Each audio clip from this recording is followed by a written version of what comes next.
Assalomu alaykum hurmatli kuzatuvchilar. Samarqand davlat chet tillar instituti axborot xizmati tomonidan tashkil etilgan mutolaa loyihasi sizlar bilan Bahora Baxtiyarova. Siz bilgan va bilmagan kitoblar va yozuvchilar haqida faktlarni sizlar bilan bo'lishamiz. Bizning birinchi faktimiz rus adabiyotining zabardast vakillaridan biri bo'lgan Dostoyevskiyning Jinoyat va jazo asarida aynan bu asar tug'ilishi yozuvchining tushida xayoliga kelgan.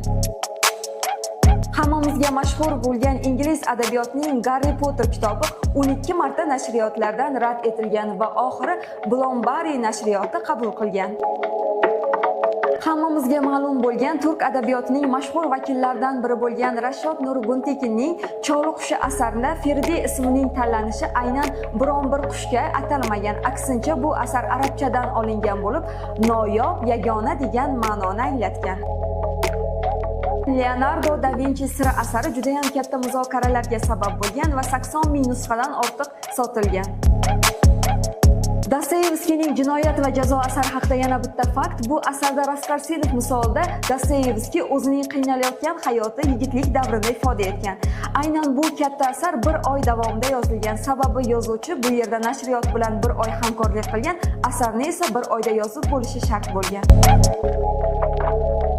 Mutolaa loyihasida sizlarga taqdim etmoqchi bo'lgan qiziqarli faktlarimiz shulardan iborat edi. Bizni kuzatishda davom eting. Ko'rishguncha xayr, salomat bo'ling.